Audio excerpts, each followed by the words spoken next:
Another stunner on the Canadian West Coast, match day -2 into the early evening in Vancouver as we welcome you back to Bet365 for the win. A beautiful home for the beautiful game and a busy show we have lined up for you this evening. Gareth Wheeler and Jordan Wilson join me on the main panel. We will also hear from Oliver Platt from Toronto Stadium. We will have John Conway join the program to discuss all things USA, and Christian Jack and Mackenzie Barwell from Vancouver, who were able to attend Canada's match day -2 training and spoke with some of the players. We know, gentlemen, we are less than 48 hours away from Canada and Switzerland. All the Canucks need to do is win or draw, and they top the group. With that said, we are now in the fortunate position as Canadian supporters and the Canadian media to reevaluate perhaps what we think this team can accomplish. The pre-tournament expectations, they varied from win a game, do that for the first time, to get out of the group, to win the group, to heck, maybe even win a knockout stage game. But since we are at this point now, Gareth, where a draw is enough for Canada to stay in Vancouver, have the expectations changed? What do you make of the opportunity that lies in front of Canada in just a couple of days? It was a real challenge going into the World Cup, trying to figure out what the expectations were for this team.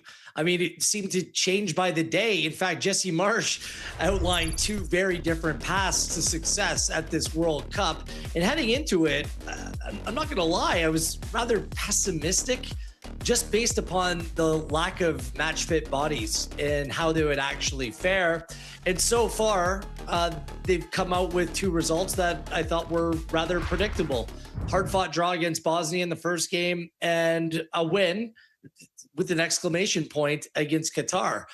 This is where the rubber hits the road. This is where we're going to get a good sense of what this team is all about when you play a legitimately strong side like Switzerland. Like, this is a group of life for a reason. It's the weakest group in World Cup history, meaning everyone had an opportunity, and Canada, good on them, have put themselves in a position to go on and win the group. If they do win the group, I mean, that is a success in its own right. But I just don't think we're in a position to talk about expectations until we actually see them play what looks to be a decent enough side in Switzerland. So, yeah, everything's gone chalk, just as we'd expect. So, if they don't, I mean, getting out of the group, it was an absolute must. They're going to do that, but like how far they go after that, I think it depends on who and how, and where this journey may take them. And Jordan Wilson, what say you? What does success look like now for Canada? And is that different for you now than it was heading into this tournament? Oh, it's very different. Heading into the tournament, I've been preaching milestones for months. Right? A milestone being get a point, a milestone being maybe get 3, score goals. Like, that's what I was thinking, right? That's where Canada was for me. This men's side was just a few months ago, where you only scored 1. You never won a game, never got a point.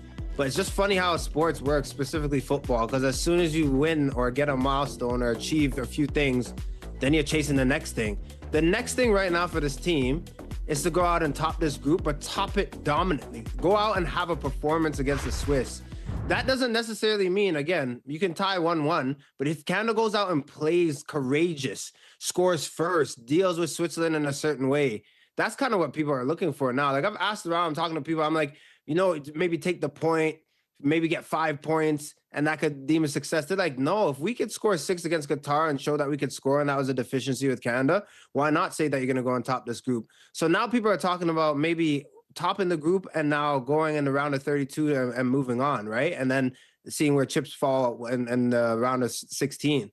But maybe that's where expectations are now. For me, I think it's a crossroad for Canada, because a Qatar match, expected them to win. I didn't think it would be 6, but now against a Swiss side, Wheels is right. This is where you kind of measure and see if you're really as good as you say you are, right? I think we can see that there's within this group that they have enough to go and do damage, but I'm also going off of the times where I've expected a result from Canada and they've fallen short in recent years, right? So this is a time for me if I can see if they're the real deal. And I hope that when they play Switzerland on Wednesday, they show like, look, we are the guys that can go and do it, because if they get that win, then they have confidence to go and move on and do something bigger in this tournament. The fixtures came about in a very friendly way for Canada. Start the World Cup against, the third best team in the group. They grinded out a result. Nothing came easy. Then they had Qatar. It was like a virtual layup. We said that all along. And then when they went down to 9 men, it was fait accompli. It wasn't just that they were going to win. It was how many goals they're going to score. So there's two paths now.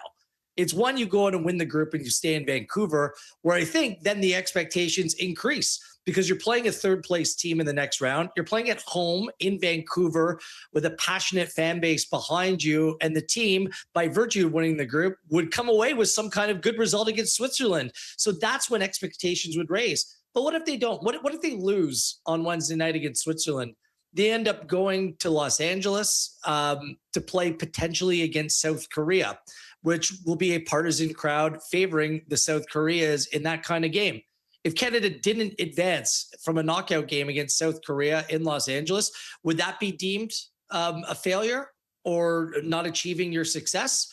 I think that it's like a choose your own adventure book here. Wednesday night is everything. Stay at home, plot your own path, set those expectations sky high. If you have a setback Wednesday night, then I think we'll be reevaluating again what success actually looks like and how they may achieve it. Well, lots of adventures for Christian and Mackenzie to choose from when they are not at Canada training, thanks to General Mills. Let's head to Vancouver, where earlier today, Mackenzie and KJ had a chance to chat and reflect from Canadian training. Here in sunny Vancouver, British Columbia, as the Canadian men's national team gets set for their third and final match of the group stage. Only 1 point is what is needed to finish at the top and win Group B in order to stay here at home for the knockout stages. Mackenzie Barl alongside Christian, Jack, KJ, we got a chance to go to the match day -2 training today, so of course there are some things to talk about, but thanks for showing me around. You've been here for quite some time. This is beautiful. We're very blessed here in Vancouver. We've arrived about, 11 days ago, and the sun has not stopped yet. Yeah. And let's hope the sun does not yet set on Canada's World Cup. This is true. We've been lucky so far. Let's start with Moise Bombito, because for the first time since his World Cup debut, he had some comments. My fight... Man, I just had to believe from the whole group, and I believe in my God also. Helped me through this journey that was a roller coaster, and I'm just proud to have been able to give everything, and I think the coaching staff recognized that, my teammates recognized it as well, and now I'm here. Yeah, there were times where I was doubting. And I didn't know if I was gonna be able to make it, because as you know, my game in Edmonton wasn't quite right, and I felt it. So I was just thinking to myself, is it the right thing to do to just be not as helpful? So the fact that, like I said, my coaching staff gave me that trust that I'll be good in that 2-3 week span was a great moment for me, a moment to be proud of, just about my resilience, and like I said, I have to be really grateful for them. Christian, as I alluded to, you've been here for some time, of course, following this team for the past however many years. What was it like hearing from Moise today and seeing his return from injury? Well, first of all, he's just a class individual, and Bombito isn't necessarily someone who's comfortable always talking about himself, but it was nice to hear him get vulnerable, wasn't it, with us, and talk about his journey. And we talked about, and you heard from him there, about that opportunity where I go back to our time in Charlotte together a few weeks ago, where he said he would be 100% ready for that opening day of the World Cup, and then he had the setback with the injury, and obviously limping off in Edmonton, the scenes that we all saw there. And at that moment, it's interesting to hear today where he actually opened it up and he said there was times where he didn't think he was going to make the World Cup, but not because of him, but because he wanted to help others. And I think that is a real clear distinction in the difference here, is that Moise Bombito was always thinking, I want to only be in this team if I can help them. And that brings me to my next point, Mac, is that I don't think he's going to start this game, and we may not see him start a World Cup game, but I think it's clear that no matter the role, he's going to be given the opportunity to do 1 minute, 30 minutes, 10 minutes, whatever it takes. Yeah, for sure, and he said that in his answers. He was so back and forth because he wanted to make sure he was only in the squad if he was able to contribute, and it must have been hard seeing what was being said in the media, all the back and forth again, and him having to make the final call and stand up in front of his teammates and say, hey, I'm not going anywhere. Yeah, exactly. Yeah, it's so important to have Canada's big players like Moise Bombito here, because he's just an important presence. We always get to see them train for 15, 30 minutes. We get to see them play. There's so much time spent between them all, and you can just see what it means to them. And even with the situation last week with Ismail Kone, you can see Kone and Saliba and Bombito and the players from Montreal that have had that bond come together, and you could see him lead the prayer after that game. So he's a huge, important piece on the pitch as well as off it as well. Yeah, they spoke to that Quebecois connection today, and it's so clear how much they care for each other, because every time they're speaking to their own injuries, they somehow manage to bring in another guy who's in the same position. The other thing we, of course, have to talk about is how their focus and priority now turns to Switzerland. We suspect this will probably be the toughest opponent to play in this group. And we heard from Kyle Larin and Liam Miller on how to continue their momentum and be successful. No, I think the group, we've always expected to be where we are, just from the quality we have in the group, the talent we have. And I think we've always expected to be in this position and to go into the Switzerland game in a position to win the group. I think we've always expected that.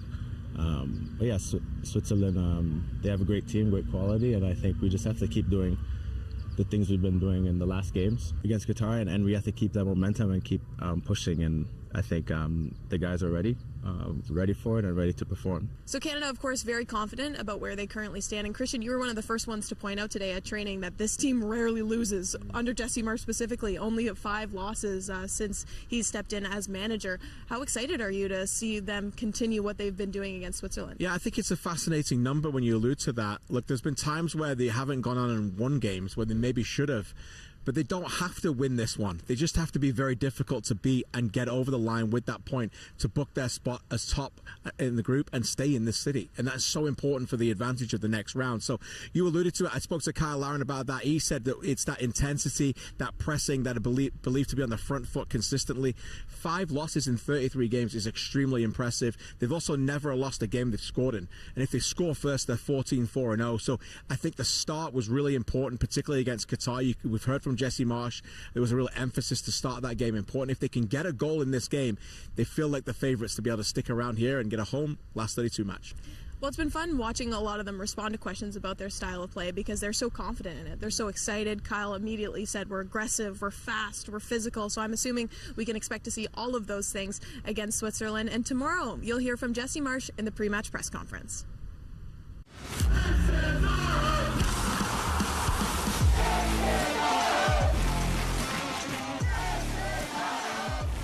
This is Our House presented by Samsung. Yes, all the attention now on the Swiss as Canada tries to top the group. But what will they look like when the Swiss match rolls around? Gareth absolutely nailed his starting 11 against Qatar. Let's see if he can go 2 for 2. Gareth, who's in, who's out against the Swiss?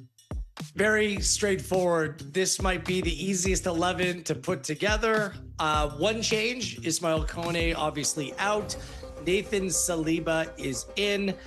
You're going to need requisite legs in the midfield for a fixture like this against players like Johan Manzambi, Granit Xhaka. It's a very difficult, well-balanced Swiss midfield. I don't think there's any other player that can step into the team and do a job other than Nathan Saliba. If it ain't broke, why even try to fix it? Like Luc de Fougerolles, Derek Cornelius needs to be your center back pairing. I understand Moise Bombito played in what was a glorified scrimmage, if you want to call it that, when he came on in the second half against Qatar. Save him.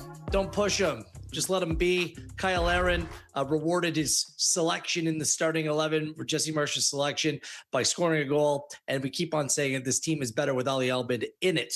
When he's on the field, the team just looks far more complete. Straightforward as can be, Adam Jenkins. Just that one change. It's a force change. Okay, Jordan, of course, we want you to weigh in to see if you would make any more changes. And if you wouldn't, if you are 100% aligned with Gareth, I'm wondering if there's a position or two that Jesse Marsh might be tempted or at least considering. I agree with Wheels tenfold, wholeheartedly. He nailed this one and he nailed the last one. But honestly, it's pretty self-explanatory. You shouldn't switch anything around if you're looking at the performance. If you go and win 6-0, better yet, and you have a start like you did that Canada did a week ago, why change anything? Keep things as they are. there's an opportunity for Saliba to go and run that midfield. I totally agree, Wheels. Like with his legs and his power and the fact that he understands that position in central midfield, he's a shoo-in to go and start. The only thing I would question is because I've been in a situation similar to Bombito before, which is when you play the last 45 or you come in at halftime and you feel good enough to play that center back role, you're wondering, okay, well, if I'm playing now and I'm training all the time and I'm that much of a crucial figure to that back line, and this is a big game, it's not a must win, but look, you get a point, you get to top the group and you get to stay in Vancouver. This is an ace card right there in Bombito. I'm just wondering how tempted Jesse Marsch is in terms of starting him and playing him and seeing how he is. Because if you put him on at halftime, that was like, for me, a letter of intent as well. You didn't play him the last 20. You gave him 45 minutes, albeit it was a Qatar side that you should go and still deal with. But I'm like, Wheels, I don't know how you feel about it, but for me, if you're a center back and you played 45 minutes a week ago and you're feeling good, I wonder if Jesse Marsch is tempted to give this guy a full start and maybe play him 60 minutes and see how much he can do and how much he can give to the squad. I think that was pragmatic, and it made sense for Marsch to make that change with the team up a man. Defougerol picked up a caution in the first game, and he's 20. You want to make sure that he's physically at his peak for a potential a group deciding match against Switzerland. So I thought that made sense, just to preserve Defougerol rather than the onus being on bringing in Bombito. The only rationale that I can come up with that would have Bombito starting ahead of Defougerol is the fact that if you need or want to bring Bombito on during the game and he's not quite good enough and he can't go, then you have to use another change to then take him off again. If he starts a game, you just make the one change and you just kind of get on with it. It's just, look, Bombito played the 45 minutes. Like, how many attacking movements were there by Qatar when Bombito was on the field? One, none. Like, now they're going up against a Swiss side with Briel and Bolo. He is a tough customer. Like, he's just a big, physical, demanding player to play against. I'd rather be playing a player that's in form right now rather than someone that still has a lot of question marks. We heard Bombito's comments from the press conference or from his media availability earlier today. You know, he's saying all the right things, but KJ pointed out in Charlotte, he also was saying the right things, that it was going to be 100% ready to go for Canada's opening match. So look, it's one thing for the player to believe in himself and think that he can take the requisite steps. It's another thing for that to be the reality as well. So I'm approaching Bombito with caution. That's just, didn't we learn anything just 2 weeks ago? Like, let's pump the brakes here to a certain degree. And precisely the argument that our pal Jimmy Brennan is making about Alphonso Davies and whether he should get minutes. Our jaws would be on the floor if we saw him in the starting 11, just like our jaws are on the floor whenever we watch Lionel Messi play football. Now the World Cup Finals all-time leading goal scorer. That's next. For the Win on One Soccer is presented by bet365. The game isn't over yet, but Gary just got paid with Bet365's early payout when his team went up 2 goals. Now, Gary can't stop celebrating. And honestly, we're not even sure he knows how. Or forever hold it.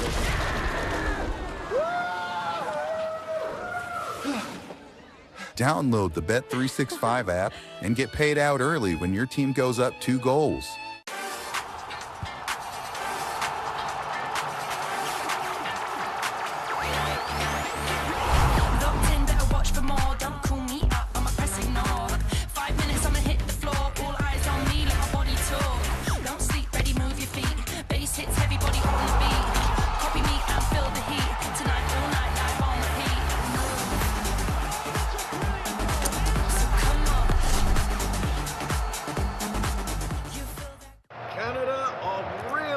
Here. Oh, what a move. That is a quality ball. Now the run into the box.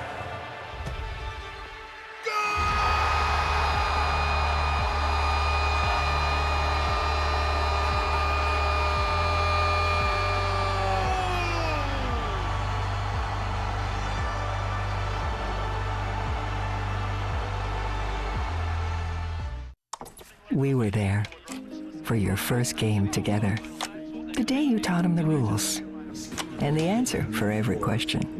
We've been there for the good times and a few moments we don't talk about. And now, who won the most Canadian Classics? It's a passion you can share. And we're just happy we could be there. 20 years, and we're still growing together. For the Win on One Soccer is brought to you by Samsung.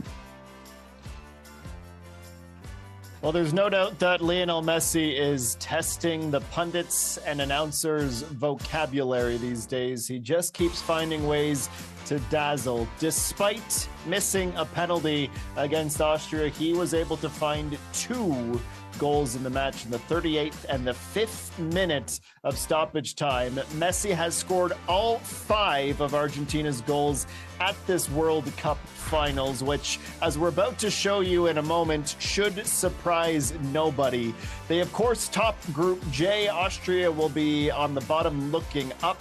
Argentina will finish their group stage against Jordan, who have yet to win. Same with Algeria, of course, as well. Both of those sides hoping for a small miracle to become one of the best third-place teams. So after Argentina were able to easily dispatch Algeria, Lionel Messi was tied with Miroslav Klose, the German, for the most World Cup goals all-time in the men's finals today. He took the record not just from Klose, but Marta as well. Undisputed, Lionel Messi has scored more goals in World Cup finals history. But I suppose, Jordan Wilson, the question to ask you is, with another feather in his cap and a record on his CV, is Lionel Messi the greatest World Cup performer we have ever seen? Hell no. Hell no. Emphatic. It's not Messi. Look, I get it. I know right now the kids right now would be like, oh, it's Messi, Messi, Messi. Fantastic player, transcendent. Look, the way that he can get tackled and still be dribbling even though he's on the floor. Messi is dangerous, but let us not sleep on the pioneers in the game. Pele won in 58, then back-to-back again 62, and also 70. He's the only player to win it back-to-back. He's the only player to win it 3 times. Like, let's start there. Then let's go to Mbappe, who's still in the race. In 2018, he had 4 goals. The last World Cup in Qatar, he had 8, took home the Golden Boot, and he's also heating up right now and has 4. You know how long it took Messi to do that and get those numbers? Double the amount of time, 6 World Cups. Look, I was even going through the numbers with Messi. Okay, when he first came on the scene in 2006, he scored 1 goal. No problem, young Messi. In 2010, in South Africa, he didn't even score. 2014, 4 goals. 2018, 1. Okay, and then he heats up. A lot of them were pens, though, but he heats up the last World Cup and gets 7 and has 5 right now. I love Messi. I think there's an argument to be made that he's the best to ever do it in terms of world football and how long. But in World Cup status, I'm looking at Mbappe, Kylian stepping up and doing big things right now, and my guy, Pele. Different class because he actually won that tournament and made sure he brought it home to Brazil. So I can't give it to Messi. I'm sorry. I love you, buddy, but it's not yours. I mean, there's been some. I'm not as against it as my good buddy Jordan Wilson is, but Lionel Messi's on a run right now like we've never seen before. I mean, Diego Maradona, 1986 World Cup. I mean, he just put his team on his shoulders. The hand of God. He was absolutely incredible. The Brazilian Ronaldo, 2-time World Cup winner. He was great in 2002 as well. But Lionel Messi in this tournament, he's virtually unplayable. And this piggybacks off what was an epic 2022 World Cup performance, leading Argentina to victory. So the fact that he's carried it on, and he's turning 39 years of age, and he's still playing at a level, he's still doing things on the field that, other than Kylian Mbappe, I just don't see that X factor from anyone else really at this World Cup. It's so crazy. Like, Argentina were a little bit disrespected by the bookmakers, I think by a lot of pundits coming into this tournament. They're like, well, Messi's older now. The team is going to be a real difficult going back to back. This is an excellent team. Scaloni is a fantastic international manager. And Messi's the focal point. He goes wherever he wants to go, but his instinctive play his ability to read the game, find pockets of space, despite 11 players on the field trying to keep eyes on him where he is at every single moment, he still finds those spaces. Like, he's doing things right now that are Maradona 1986-esque or Pele-esque or the Brazilian Ronaldo. Like, he is doing things on the highest level right now. And the reason why it just jumps off the page is because he's turning 39 and he came to play Major League Soccer. And he's been doing it in America week in, week out. And he's, but I think most people think he's beyond his best before. But right now, is there a better player at this World Cup? I think Kylian Mbappe is the only other player that even that's really even part of that conversation. The longevity is astounding, and how he's been able to reverse his fortunes after retiring a decade ago from international football to do what he's doing at his age now is remarkable. I'm confirming that the world is still turning, that we have Jordan on the anti-Messi camp and Wheeler on the pro-Messi camp. I'm also confirming the lines from Bet365. At the moment, gentlemen, only 3 nations have shorter odds to win the whole tournament. France plus 400, Spain plus 500, and then England and Argentina plus 650. Let's zoom out. Messi is an incredible part of this team, but he is 1 of 11 vis-a-vis 1 of 18, as well as they tried to go back-to-back. And I'm going to go back-to-back with Gareth Wheeler. Jordan, what do you make of their chances to defend their title? I think this was one of those things when I was looking at this 2026 World Cup. I'm like, I really rate this Argentina side. But it's funny with this 48 World Cup team, 48 teams in this World Cup, because you're like, there's probably a handful that you really rate. Like, I rate France. I think England have a great shot. The question was always about doing it back to back with everyone, the target on you, with everyone knowing what it is. Can you go and do it? But if Messi continues to play like this, there has to be other players in this Argentina side that are quality, that pull their weight at a point. It happened at the last World Cup too, where strikers, midfielders started chipping in and wanted to do it for obviously their country, but for Messi as well. But now it's going to be the same side. I really rate this side. I think in some ways they're stronger. The fact that they've done it already too, they know how much to almost give in each match and what to do. So don't sleep on Argentina. I think for me, why I was always hesitant to pick them is just because how difficult it is to do back-to-back. Like, it's not an easy feat when you have that target on your back. But again, Messi keeps playing like this. I mean, anything is possible. Anything is possible. His whole team. I mean, Lisandro Martinez, Medina Molina across the back line have all been fantastic.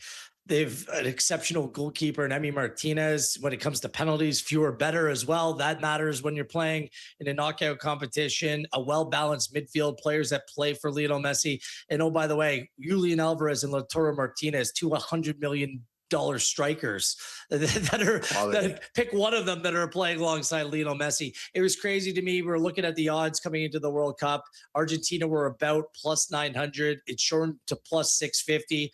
And right now, yeah, France, Spain, England, sure, they're all worth a shout. Argentina looks to be something special right now. I mean, I've just been so impressed the way that I think Algeria is an okay side. I think Austria is an okay side, but it was like a training session for Argentina. They make it look so easy. Of course, lots of football still to be played in the group stage, but as it stands, I am salivating. Argentina, Uruguay would be the knockout round match in the 32. It would be something special. Coming up tomorrow, the next match at Toronto Stadium, Panama and Croatia, the 2 winless sides in Group L, will head to Toronto Stadium now to join Oliver Platt, who reported earlier today after the Matchday -1 press conferences on what to expect tomorrow and some of the big storylines.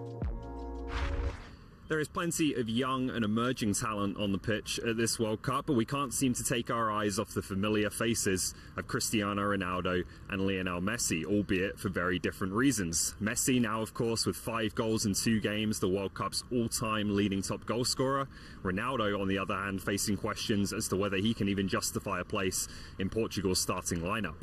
Now, between 2008 and 2021, Messi and Ronaldo won every Ballon d'Or except one, and that was won by Luka Modric, who will play here at Toronto Stadium tomorrow when Croatia faces Panama. If Modric, as expected, does appear, he will be making his 200th appearance for his country. He's only the 4th male international player to ever reach that milestone. Messi and Ronaldo are 2 of the other 3. He's also one of 3 outfield players at this World Cup to have appeared in his 40s, along with Ronaldo and Edin Dzeko. Prior to this tournament, only Roger Milla had done that. Now, there hasn't been too much talk around Croatia, given that they were in the final as runners-up in 2018 and the third-place side in Qatar in 2022, and maybe that says something about the unsteady way in which they've started this tournament. Their preparations were hampered by injury-hit seasons to Josko Vardiol and Mateo Kovacic, the Manchester City duo, and that led manager Zlatko Dalic to change his formation to a back 3 entering the tournament and in the opening match against England. That didn't go well, a 4-2 defeat with Modric substituted within an hour, and Dalic is expected to go back to 4-3-3 for this match against Panama.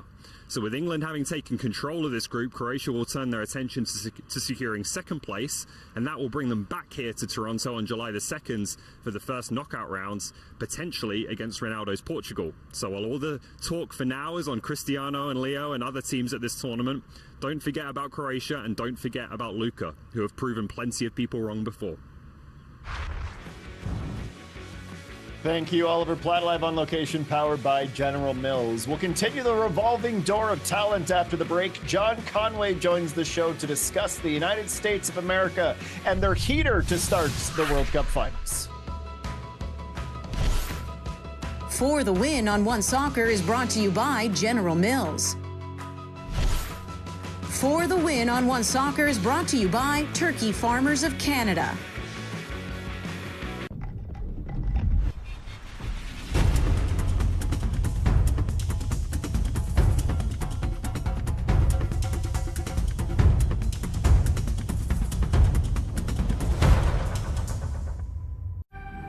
In Canada, our future stars don't simply show up on the world stage.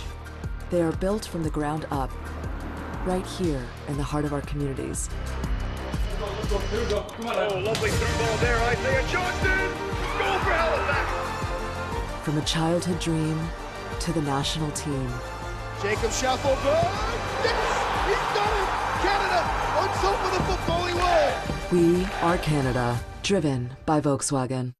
And for Canada, BMO. After 20 years of supporting the game, we're actually going to play in one. Let's go! So what do you need? Precision striker, rock solid left back? We need a coin. For the coin toss? Oh, yeah, sure. I mean, I get. Can I at least flip it? Heads or tails? I'll do that. We're on TV right now. Yeah. Hey neighbor, meet Walmart Plus, the new membership that does delivery differently. I'm talking unlimited free same-day delivery, free shipping, and no order minimum.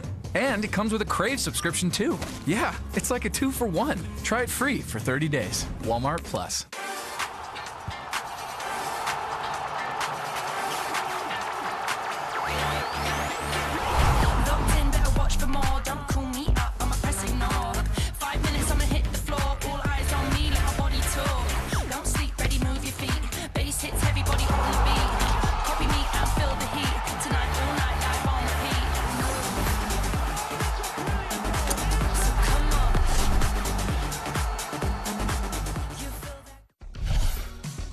For the Win on One Soccer is presented by bet365.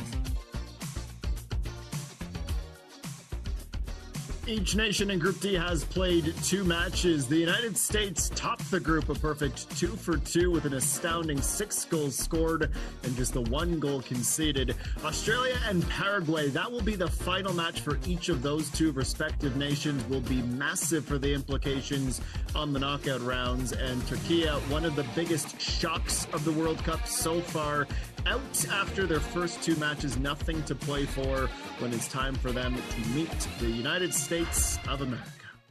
And pleased to join to the program this evening is a proud native of Media, Pennsylvania, my partner in crime, John Conway. We go to John when we need answers on Canada. We go to John when we need answers on the United States of America. He is our USA correspondent.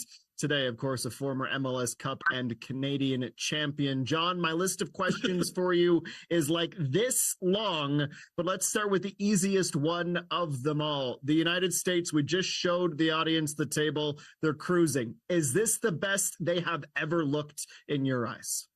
I mean, listen, 2 wins, 6 points. They're flying. I think you have to say this is the best they've looked. There's still a long way to go. And have they really been tested? Probably not, even though Paraguay is a great team coming out of South America. You know, the proof will be in the pudding as we move along here and as they go against some stronger opponents. Yeah, John, I'll push back a little bit on that. Like, this is the best version of this American team under Mauricio Pochettino that we've seen. But look, I'm old enough to remember former U.S. teams that have always captured the imaginations at World Cups like this. The 2002 team made it to the quarterfinals and gave Germany everything that they could handle. That team with Landon Donovan had multiple chances in the game, and the argument in the quarterfinals that they should have gone on to win this. The reason why I think it's bigger, it's maybe more in your face, it's because it's a World Cup being played on home soil. And I think that the build-up to this World Cup, it was so mired in dysfunction and questions about their manager, about this team, about their players, that I think that 2 wins against 2 good teams, not great teams, has really fired people up. And it's having them dream big and think big right now. But I think it's still a little bit premature to put them alongside that group, particularly in 2002, that went on that spectacular run. It was a hell of a run in 2002. I think the big thing for me is, you know, I think there's more quality on this team. And I don't want to disrespect anybody from 2002. I think the quality is from not only the players, but from the coaches and how they got this team playing. And tactically, what I've seen in these first couple games is just the intensity and the way they're moving and repressing and getting after it with a purpose that I've not seen from a U.S. team.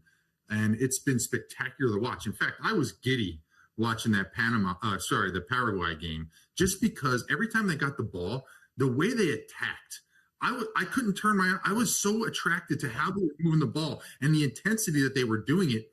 It was so much fun to watch. And that boiled over into the second game, and was the same sort of thing. Listen, guys, the big thing I look at is when they repress and cause other teams havoc and get the ball back, there's 2 own goals. They've gotten 2 own goals, which has never happened before in consecutive games in the World Cup. That tells me that every player on the field is committed 110%, which is what you got from the 2002 team. The 2002 team was all about fight, USA, all the way mentality.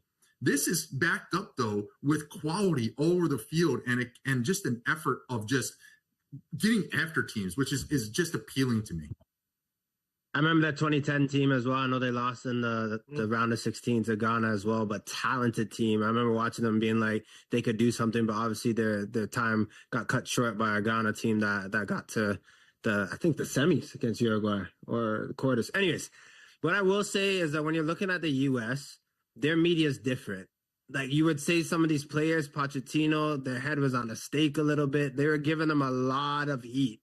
Like, have the fans and media are they behind this team, like, in a different way? Does it feel different, John, would you say? Like, are they positive about this experience and this team right now? Absolutely. I think the big difference is in the past, everybody's been hopeful that the team would do well, hopeful the team will progress. And I think now there's a true belief. One, it helps to be at home and have the media coverage that it has. But I think behind that is a belief in these guys. And they've proved in games 1 and 2 that belief is warranted. And I think that's the big thing. That's why you're getting the crowds, you're getting the exposure that they're having, is because I think people are really believing in what's going on with this group and this team. John, look, they still have 1 match to play, and no one's expecting them to get shocked by Turkey. But assuming this group goes on and wins the group, the path right now sees them play Ecuador in the round of 32, which is basically a walkover match. But when you look beyond that, let's assume that this team is comfortably through to the round of 16.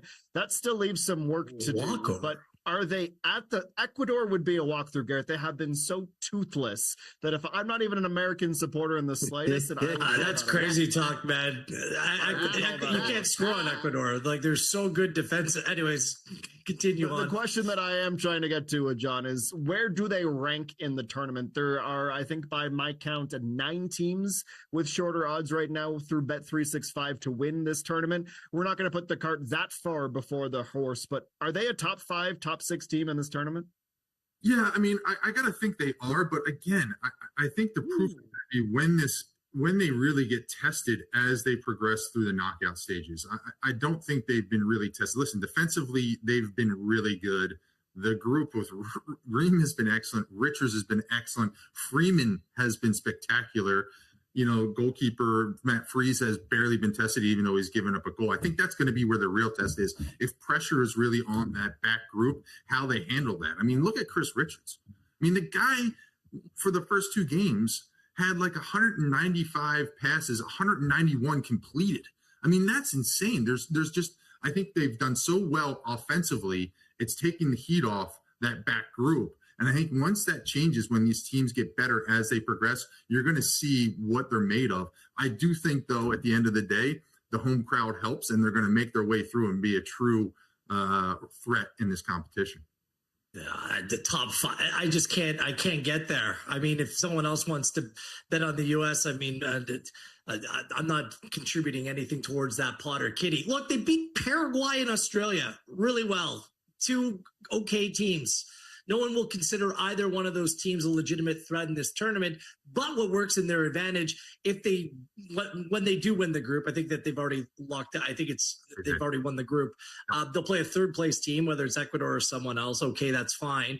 Then the path is Belgium's group, and Belgium are going to have to win their next game. It could be Egypt going on to win the group as the top ranked side in that round of the bracket. So there is a path to a quarterfinal matchup where they likely potentially take on Spain. So there's the ability for some momentum to develop here, but I'm just pumping the brakes to a certain degree. But the pathway has certainly opened up. The most interesting thing about me, John, is North American sports is one that pumps superstars in all sports, unlike anywhere else in the world. And they've done that for years with Christian Pulisic. Like, he's been named among, you know, the likes of like Messi and Neymar when Americans are trying to. It's just completely ridiculous. Like, Pulisic's a fine player, but nowhere near a superstar in the world's game. And he doesn't play in match number 2, and the team just doesn't skip a beat.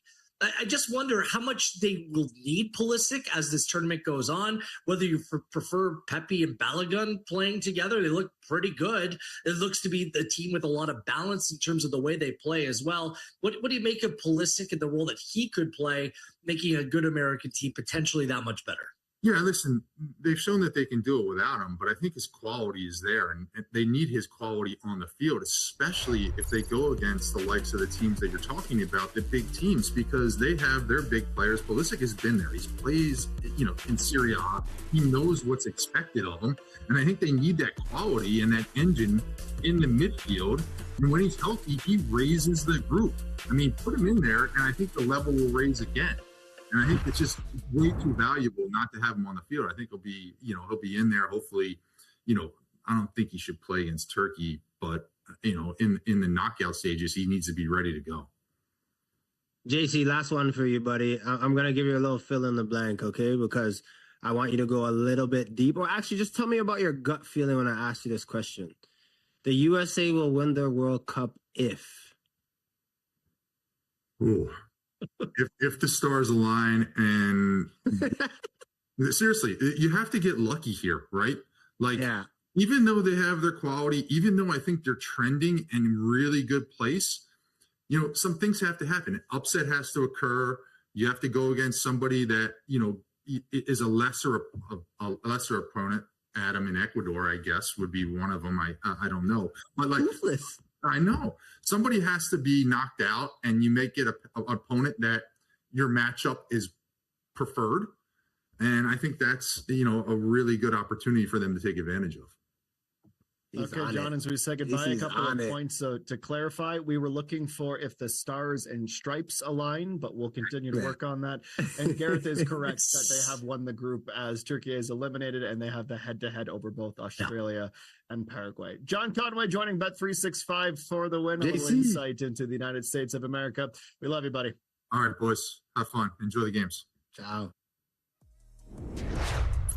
All right, let's keep this Philadelphia theme going. Earlier today, France and Iraq. It was an astounding, resounding, and pick your other dings. How about 2 dings if you count the goals for Kylian Mbappe on his 100th appearance for France, trying to keep up with Lionel Messi and moving up in the World Cup Finals all-time goal scorers list as well. And a special shout out, pardon me, to Calgary's own Drew Fisher, who was a part of the all-Canadian crew today in Philly with Michael Barwagon and Lise Arfa. History for Canada once again. Okay, let's talk about France and Mbappe. Of course, the story, Gareth Wheeler. Are they still up there as the heavy hitters and the favorites to win this tournament? Yeah, there was booms, bangs, crashes with the weather delay. The heavens opened up. It was a wild one in Philadelphia as we're really going through the North American summer football experience, aren't we? With weather delays. I know how much you love them, Adam Jenkins. Was surprised when I was tuning into the game that you weren't doing commentary, because it seems like every match that you do commentary, there's a lengthy weather delay. France is still the favorite to go on and win this tournament. I mean, Lionel Messi, Kylian Mbappe, 1A and 1B at this tournament. 4 goals for Mbappe. They look to be an absolute wagon right now. The fact that Dembele could have scored the second goal, it was a terrible giveaway by the goalkeeper. He just teed it up for Mbappe instead. This team's playing together. I don't think there's a better front 4 in this tournament. Center back, very strong. Saliba looks fit. There's depth. There's a great goalkeeper. There's winning pedigree and experience. France, for me, still the team to beat here at the World Cup in 2026. No Wheels is right. Power outages as of yet. Jordan Wilson just going to reset you, but take it away, buddy. No, the Wheels is right. We've all liked France going into this tournament, right? The Olises, Dembele, Mbappe, every Ole you can have. This team is stacked, but they're also playing for each other as well. They're organized. They control possession. They obviously have a man right now in Mbappe that could do no wrong. I still think back to the opening match of the tournament against Senegal, right? Where he looked dreadful the first half. He was asleep, but he still has that quality to just pick moments, and Olise and other players on the squad will find him and go and make the difference.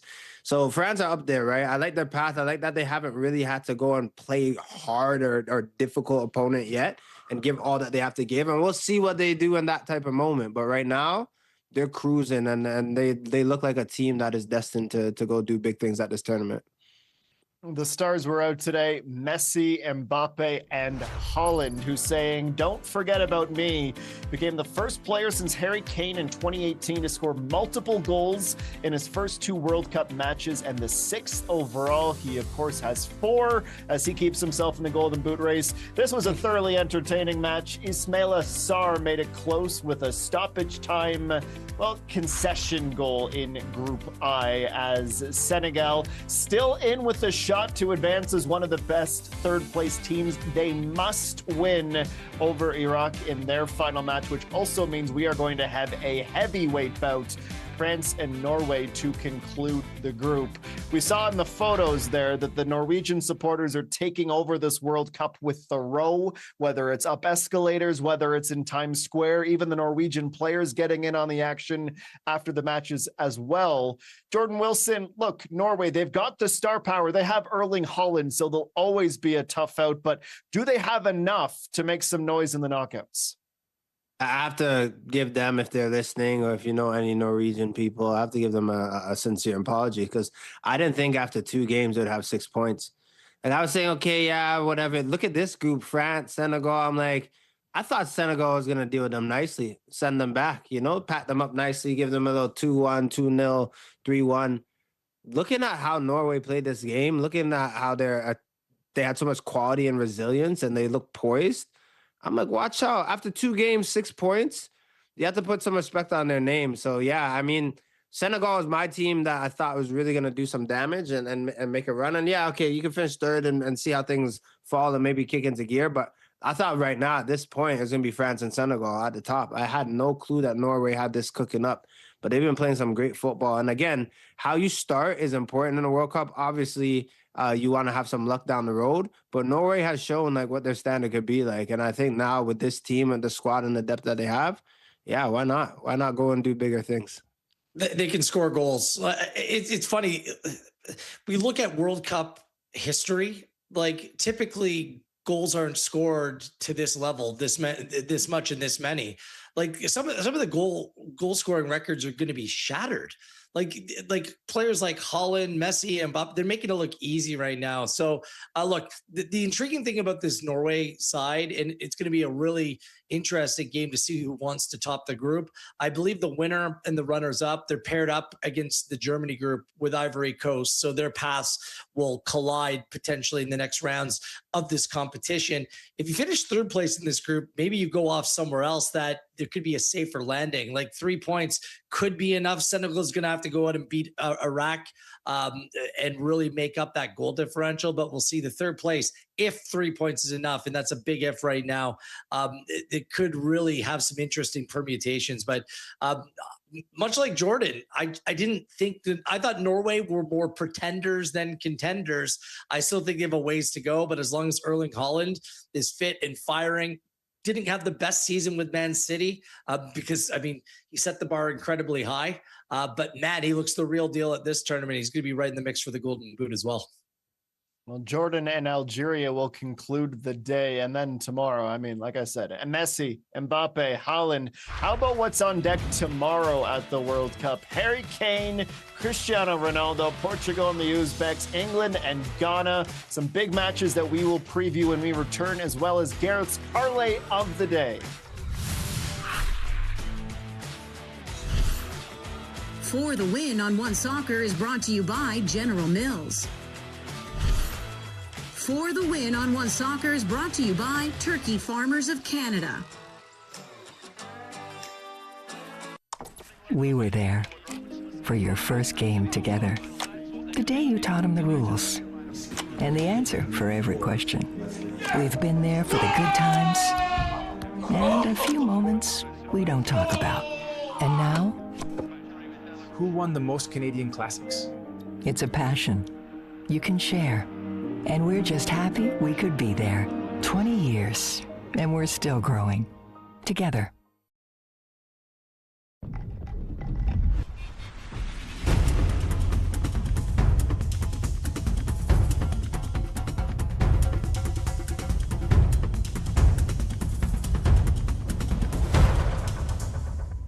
Hey neighbor, meet Walmart Plus, the new membership that does delivery differently. I'm talking unlimited free same-day delivery, free shipping, and no order minimum. And it comes with a Crave subscription too. Yeah, it's like a 2-for-1. Try it free for 30 days. Walmart Plus. Canada are really pressing here. Oh, what a move. That is a quality ball. Now the run into the box.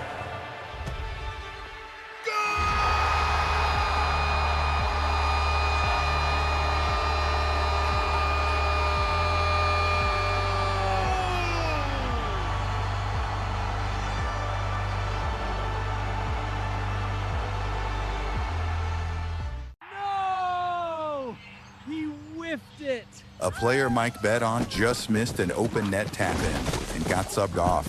I could have scored that in jeans. Mike doesn't know it yet, but thanks to Bet365's sub-on play-on, The net was wide open. his prop bet rolls over to the fresh leg sub coming on.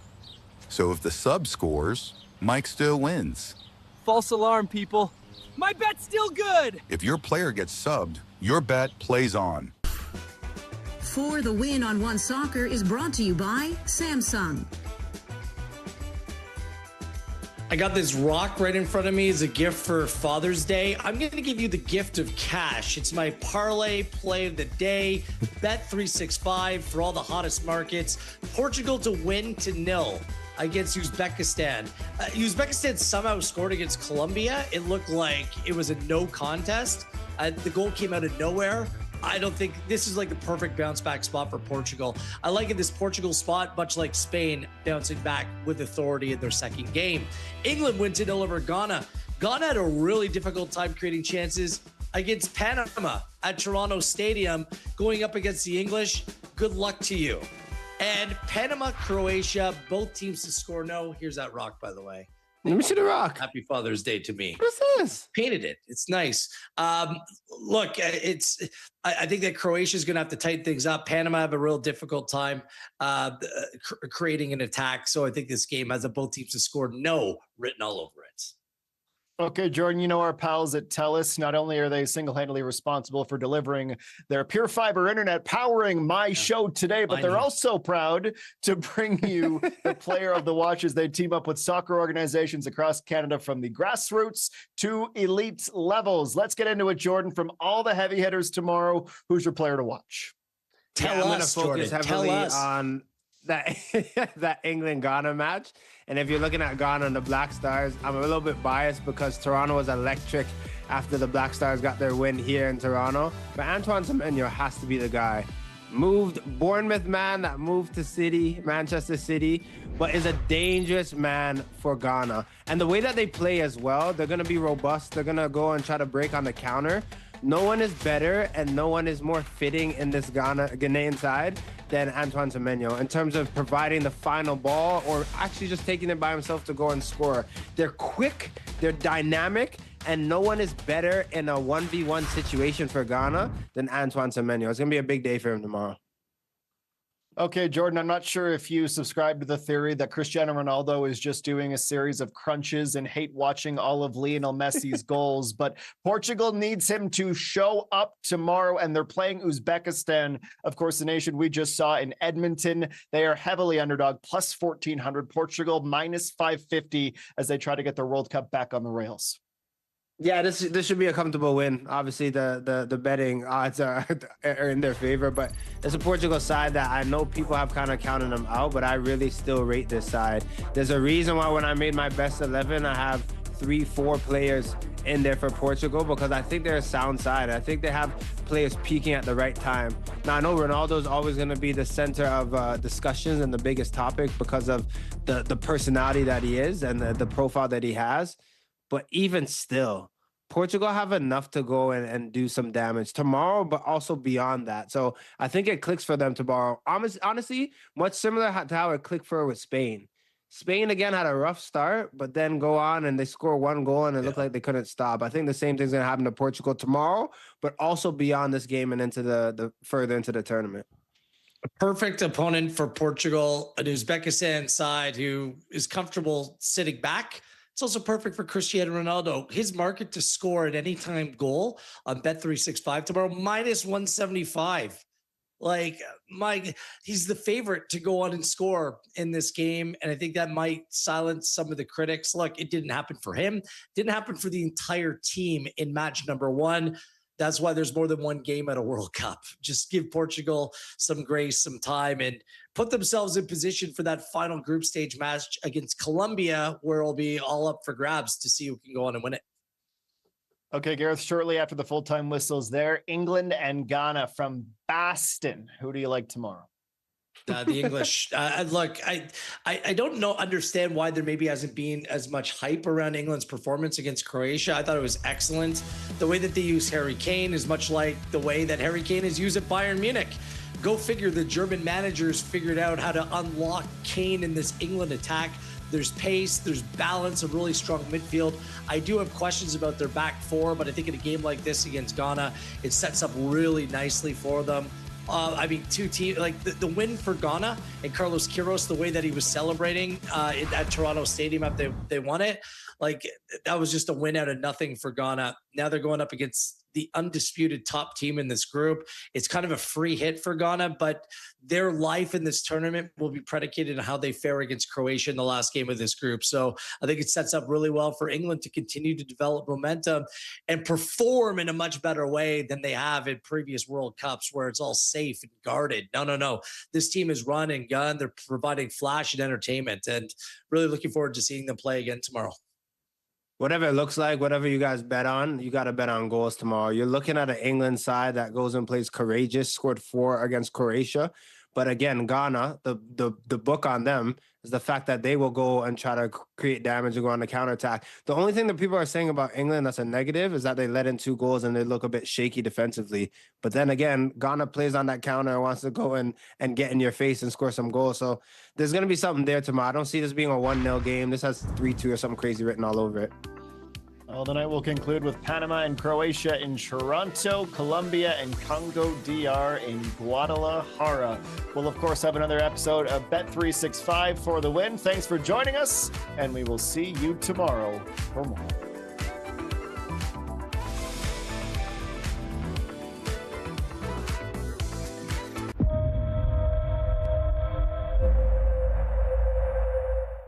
Delighted to be joined by Tajon Buchanan. Tajon, great to see you. Nice to see you as well. Thanks for doing this again. We've done quite a few of these. I know you're not a massive media fan, right? You're not that comfortable, but we'll try and make you